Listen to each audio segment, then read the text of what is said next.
Hello friends. आज हम CrPC के चैप्टर 24 के सेक्शन 310 से 319 के बारे में डिस्कस करेंगे। लास्ट में हमने सेक्शन 309 तक डिस्कस कर लिए थे। अब इसमें सेक्शन 310 कहता है लोकल इंस्पेक्शन। लोकल इंस्पेक्शन करने का पावर किसको होगा, कैसे होगा, इसके बारे में कहा एनी जज और मजिस्ट्रेट में at any stage of any inquiry, trial और other proceeding after the notice of the parties visit and inspect any place in which an offense is alleged have been committed। किसी समय कोई magistrate या जज जब trial चल रहा या इन्वेस्टिगेशन चल रहा उस दरमियान जहां पर घटना घटित हुई उस स्थान की या एविडेंस की कोई किसी भी समय उसका इंस्पेक्शन कर सकता है, उसकी जांच कर सकता है। इसकी पावर दिया गया है कि लोकल इंस्पेक्शन के लिए कि जहां पर घटना घटी वहां का कोई भी जज या मजिस्ट्रेट किसी भी समय इंस्पेक्शन या ट्रायल के दरमियान इंस्पेक्ट कर सकता है, मतलब उसका इंस्पेक्शन कर सकता है, उसका निरीक्षण कर सकता है। ये बात कही गई। इसके सेक्शन 311 में कहा गया power to summon material witnesses और एग्जामिन पर्सन प्रेजेंट। इसमें कहा एनी कोर्ट में at any stage of any inquiry, trial और other proceeding under this code summon any person as a witness or examine any person in attendance through not summoned as a witness or recall and re-examine any person already examined, and the court shall summon and examine or recall or re-examination any such person if his evidence appear to it to be essential to be just decision of the case। इसमें कहा कि कोई भी person जो उस घटना से relation रखता है वह उसे समन कर उसका इन्वेस्टिगेशन या उसका साक्ष्य ले सकता है, या जो इन्वेस्टिगेशन जिसका साक्ष्य हो चुका उसको री इन्वेस्टिगेशन के लिए बुला सकता है, पुनः साक्ष्य के लिए बुला सकता है, शेष साक्ष्य के लिए बुला सकता है। ये सारी की सारी पावर दी गई है मजिस्ट्रेट को कि कोई भी कोर्ट किसी भी इंक्वायरी ट्रायल में जो पर्सन उसमें इन्वॉल्व हैं उन्हें वो किसी भी स्टेट में समन विटनेसेस वो विटनेस में हैं या नहीं है, लेकिन उनका रिलेशन अगर प्रतीत होता है तो वह किसी भी स्टेट में उनको बुला सकता है, और अगर उसका एग्जामिनेशन पूर्व में साक्ष्य हो चुका तो उसको री साक्ष्य के लिए बुला सकता है। इस सेक्शन 311 में कहा गया। अब बात हो गई जिसका साक्ष्य हो चुका है, सपोज करें कि क्लोज हो चुका, उसको भी दोबारा समन कर सकता है, दोबारा बुला सकता है। अब बात आती 311A की, पावर ऑफ मजिस्ट्रेट और order other person to give specimen signature और हैंड राइटिंग। इसमें कहा गया कि जो फर्स्ट क्लास मजिस्ट्रेट है अगर उसको ऐसा समाधान हो जाता है कि कार्रवाई के दौरान उसका जो हस्ताक्षर है या उसकी हैंड राइटिंग है उसको निरीक्षण कराना या उसकी जांच कराना सुइटेबल है, तो उसकी जांच के लिए वह इसमें उसको पावर रखता है कि उसकी हैंड राइटिंग के सिग्नेचर की जांच करने के लिए स्पेसिमेन को दे और उसकी जांच वो करवा सकता है। इसमें जांच कराने की पावर दी गई है। Power to magistrate to order other person to give specimen signature और हैंड राइटिंग, उसकी जो सिग्नेचर है या हैंड राइटिंग है उसकी जांच कराने का पावर इसमें 311A में दिया गया। अब सेक्शन 312 में कह दिया गया express of complainants and witnesses. subject to any rule made by the state government. Any criminal court may, if it thinks fit, order payment on the part of government of the reasonable expresses as of any complainants or witnesses attending for the purpose of any inquiry, trial or other proceeding before such court under this court. अगर court को यह महसूस होता है कि जो complainants है वह उसको इंक्वायरी, ट्रायल या इस किसी जांच के दरमियान बुलाने पर उसे खर्चा देना चाहिए या खर्चा देने की आवश्यकता है उसको, तब वह जांच और ट्रायल में आ सकता है। तो स्टेट गवर्नमेंट के प्रावधान के तहत वह उसको जांच और विचारण या ट्रायल में आने का खर्चा उसको दिला सकता है। ये बात सेक्शन 312 में कहा गया कि कोई भी जो स्टेट गवर्नमेंट रूल बनाती है क्रिमिनल कोर्ट के लिए और मजिस्ट्रेट ऐसा समझता है कि ये उचित है, तो वह स्टेट गवर्नमेंट के बनाए हुए रूल के तहत कंप्लेनेंट्स या गवाहों को आने जाने का खर्चा या अदर खर्चा जो कोर्ट सुटेबल समझती है वो देने का ऑर्डर कर सकती है 312 में। अब बात आती है 313 में, power to examine the accused, जो अभियुक्त है उसको एग्जामिन करने का पावर दिया गया। इसमें कैसे पावर है, इसमें क्या कहा गया, मे एट एनी स्टेज, किसी भी स्टेज पर without previously warning the accused, जो अक्यूज है उसको कोई सूचना पूर्व में नहीं दी गई, बिना किसी सूचना के, put such question to him as the court considers necessary, court उससे प्रश्न पूछ सकती है जो आवश्यक समझे। कोर्ट जो आवश्यक समझे वह अक्यूज्ड से बिना कोई प्रीवियस इंफॉर्मेशन दिए किसी भी समय ट्रायल इंक्वायरी के दरमियान उससे प्रश्न पूछ सकती है और प्रश्न पूछने का राइट रखती है। इसका बी पार्ट कहा, shall after the witnesses for the prosecution have been examined and before he is called on for his defence question him generally on the case, जो अभियोजन के साक्ष्यों की परीक्षा किए जाने के बाद अगर अभियुक्त अपनी प्रतिरक्षा करने के लिए उसे उस बारे में कोई प्रश्न करेगा मजिस्ट्रेट, तो उसे वो साधारण तरीके से उत्तर देना चाहिए, उत्तर उसको देना होगा। ये बात इसमें सेक्शन 313 में कहा कि बिना किसी पूर्व सूचना के मजिस्ट्रेट किसी भी ट्रायल और एग्जामिनेशन के दरमियान अक्यूज से उस केस से रिलेटेड कोई भी प्रश्न पूछ सकता है। और इसमें बातें कही गई कि क्या पूछेगा, कि उसको उत्तर देने में क्या आवश्यक है, कि वो गलत उत्तर नहीं देगा, वो सही उत्तर देगा। इन सब बारे में सेक्शन 313 में बता दिया गया।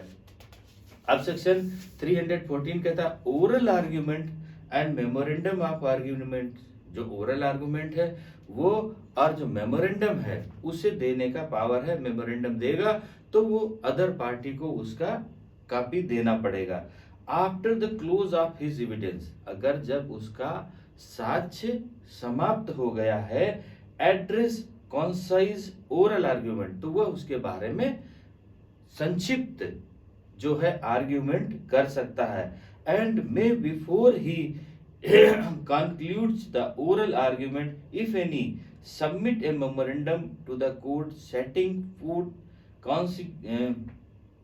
consciously and other under distinct headings the argument in support of his case, and every such memorandum shall form part of the record. उन्होंने कहा अगर आपका विटनेस, आपका साक्ष्य समाप्त हो गया है तो साक्ष्य समाप्त होने के बाद में शॉर्ट में आप उसका आर्ग्यूमेंट कर सकते हैं, और आर्ग्यूमेंट करने के पहले अगर चाहें आप तो उसी की समरी मेमोरेंडम बना करके कोर्ट को दे सकते हैं। लेकिन जो मेमोरेंडम बना के कोर्ट को देंगे उस मेमोरेंडम की एक कॉपी अदर पार्टी को देनी होगी, और उस मेमोरेंडम जो आपने मेमोरेंडम दिया है वो मेमोरेंडम उस केस का एक पार्ट हो जाएगा। इसी का सब क्लास सेकंड कहता है a copy of every such memorandum shall be simultaneously furnished to the opposite party, उस अपोजिट पार्टी को उसकी एक कॉपी दे दी जाएगी। ये बात इसमें सेक्शन 314 में कहा। अब सेक्शन 315 में कह दिया accused person to be competent witnesses. Accused person to be competent witnesses, अभियुक्त व्यक्ति का साक्ष्य साक्षी होना। अभियुक्त व्यक्ति जो साक्ष्य दे रहा है उसके लिए क्या होगा, any person accused of an offence before a criminal court shall be a competent witnesses for the defense and may give evidence on oath in disproof of the charges made against him or any person charged together with him at the same trial। इसमें कहा गया है कि किसी भी दंड न्यायालय में जिसके समक्ष वह अभियुक्त है उसके लिए वह स्वयं अपना जो है अपना आरोप जो असिद्ध करने के लिए अपना आरोप की अपने जो है क्लियर है उसने नहीं किया है ऐसा, उसके दोष मुक्त होने के लिए अपना साक्ष्य दे सकता है और उसके विरुद्ध लगाए गए जो भी आरोप हैं उनको सशपथ उसमें एड्रेस कर सकता है और दे सकता है कि उसके जो आरोप लगाए गए वो इस एविडेंस के तहत आरोप साबित नहीं होते, मतलब उसका स्पष्ट साक्ष्य दे सकता है। इसका सब क्लास ये कहता है he shall not be called as a witness except on his oath is on request in writing. लेकिन ये बात एक इंपॉर्टेंट इसमें कही गई सेक्शन 315 में कि जो अक्यूज्ड है वो स्वयं अपनी लिखित प्रार्थना के बिना साक्षी के रूप में कोर्ट उसको नहीं बुलाएगी।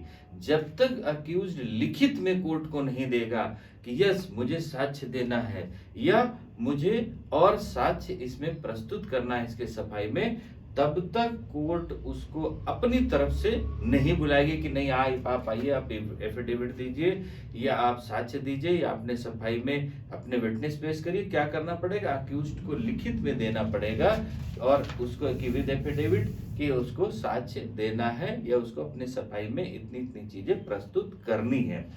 अब सेक्शन 316 की बात आती, no influence to be used in induced disclosure. इसमें कहा कि एनी प्रॉमिस और थ्रेट और otherwise shall be used to an accused person to induce him to disclose और withhold any matter within his knowledge। जो अभियुक्त को जो 306 और 307 में कहा गया उसके प्रभाव डाले बिना अगर किसी अभियुक्त को जानकारी किसी बात की है और उसको विटनेस में पूछना है, उसको साक्ष्य में देना है, तो उसको उस अभियुक्त व्यक्ति पर कोई भी दबाव ऐसा नहीं डाला जाएगा कि वो जबरदस्ती उससे कोई चीज उगलवाई जाए, जबरदस्ती उससे कोई चीज पूछी जाए या उसको जबरदस्ती बताने के लिए उत्प्रेरित किया जाएगा। ऐसे दबाव उस पर नहीं डाला जाएगा, ये 316 में कहते हैं। अब 317 में कह दिया गया है the personal attendance of the accused before the court is not necessary in the interest of justice.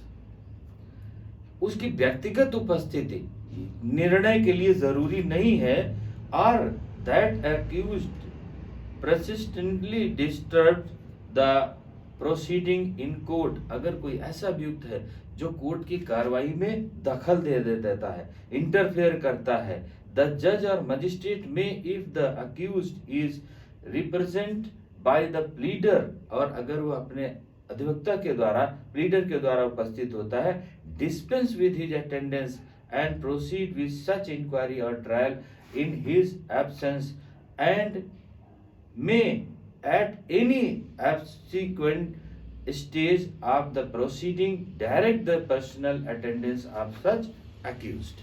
अब इसमें कह दिया गया कि कोई भी अक्यूज्ड ऐसा है कि वो कोर्ट में जब एविडेंस मंगाए जा रहे हैं या साक्ष्य लिए जा रहे हैं और वो लगातार इंटरफेयर करता है साक्ष्य लेने में, देने में, साक्ष्य कराने में, और उसका प्लीडर भी उपस्थित है या प्लीडर नहीं है या प्लीडर है केवल, तो जरूरी नहीं है कि अक्यूज्ड उसमें उपस्थित हो जाए। वो अक्यूज्ड को उपस्थित होने से मना कर सकता है, हाजिरी माफी लिख सकते, उसको छोड़ सकता है, उसके प्लीडर के समक्ष करा सकता है, उसका जो साक्ष्य एविडेंस है और जब उसकी आवश्यकता होगी तब पुनः वह साक्ष्य के लिए अक्यूज्ड को बुला सकता है। ये बात 317 में कह दी गई। मजिस्ट्रेट को ये पावर है कि अगर कोई अक्यूज्ड पर्सन जो डिस्टर्ब कर रहा है कोर्ट को, जो डिस्टर्ब कर रहा है साक्ष्य लेने में, तो उसको क्या कर सकता है, उसको हाजिर होने से मुक्त कर सकता है, उसके प्लीडर के समक्ष करवा सकता है